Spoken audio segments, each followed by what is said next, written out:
Praise the lord. దేవునికి మహిమ కలుగును గాక. అందరు బాగున్నారా? ఈరోజు దేవుడు మనకిచ్చిన వాగ్దానము రండి కలిసి ధ్యానించుకుందాం. కీర్తనలు 114 సంకీర్తన 8వ వచనము. ఆయన బండను నీటి మడుగుగాను, చెకుముకి రాతి బండను నీటి ఊటలుగాను చేయువాడు. ప్రియమైన దేవుని బిడ్డలారా, ఈ వాగ్దానము గమనించారా?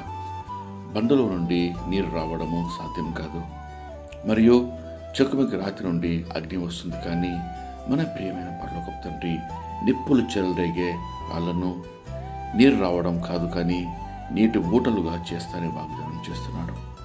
నీ జీవిత ప్రయాణంలో ఎన్నో బాధలు, ఇబ్బందులు ఎదుర్కొని నీ హృదయం బండలా మారిపోయి ఏ పరిస్థితిలో అయినా అది నీకు మేలుగా కానీ కీడుకు కానీ ప్రతిస్పందించలేకపోతున్నావేమో. కఠినమైన శిలగా తయారయ్యవా? ఎవరైనా నిన్ను ఊరడించాలని కదిలించినా చెకుముకి రాతి బండలా నిప్పులు చెలరాగుతున్నావా? ప్రియనేస్తమా, నీ కొరకే ఈ వాగ్దానము. అలనాడు దేవుడు మోషేతో బండను కొట్టించి ఇశ్రాయేలు దాహం తీర్చడానికి నీటి మడుగులను ఇచ్చాడు కదా. ఈరోజు కూడా బండలాంటి నీ హృదయాన్ని వాక్యం అనే సుతతో బద్దలు చేసి నీటి ఊటలు ఉబ్బునట్లుగా చెకుముకి రాతిలా నిప్పులు చెలరేగుతున్న నీ జీవితంలో అనేకుల ఆత్మీయ దాహము తీర్చగల నీటి మడుగులుగా చేస్తా అని వాగ్దానం చేస్తున్నాడు. ఇక ఆలస్యం ఎందుకు? నీ కఠిన హృదయాన్ని ఆయన గాయపడ హస్తాలకు సమర్పించుకో. అందరికీ ఆశీర్వాదకరంగా మారిపో. ఇటువంటి కృప దేవుడు నీకు దయచేయనుగాక. రండి కలిసి ప్రార్థన చేసుకుందాం.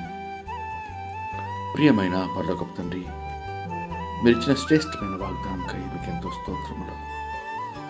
ఆయన బండను నీటి మడుగుగాను, చెకుముకి రాతి బండను నీటి ఊటలుగాను చేయువాడు. దేవా, శ్రేష్టమైన వాగ్దానంకై మీకు ఎంతో స్తోత్రం చెల్లిస్తున్నాం ప్రభువా. ఆయన బండలో నుండి ప్రభువా నీరు ప్రభువా, చెకుముకి రాతి బండ నుండి ప్రభువా నీటి ఊటలను దయచేస్తానని వాగ్దానం చేస్తున్నారు ప్రభువా. కఠిన హృదయాలు ప్రభువా, మోడుబారిన బండబారిన జీవితాల్లో నుండి ప్రభువా మేలుకరముగా ఆశీర్వాదం ప్రభా నెమ్మది దయచేస్తాను సెలవిస్తున్నారు దేవా. ప్రభా, నీ బిడ్డల జీవితాలు ప్రభు కఠినంగా మారిపోయిందండి. ఎవరికి దీవెనకరంగా లేని జీవితాలలో నుండి ప్రభా మీరు ప్రభా మార్చితండి అనేకులకు ఆశీర్వాదకరంగా చేస్తున్నారు. అయ్యా, మీకు ఎంతో స్తోత్రం చెల్లిస్తున్నాం ప్రభా. దినమంతటి కావాల్సిన కృప, కాపుదల, నెమ్మది, భద్రత నీ బిడ్డలకు మీరు దయచేయమని వేడుకొంచు. మీకే స్తోత్రము, స్తుతి, మహిమ చెల్లిస్తూ యేసుక్రీస్తు నామములో అతి వినయంగా వేడుకొంచు ప్రార్థిస్తున్నాం పరమ తండ్రి. ఆమేన్. దేవుడు మిమ్మల్ని దీవించును గాక.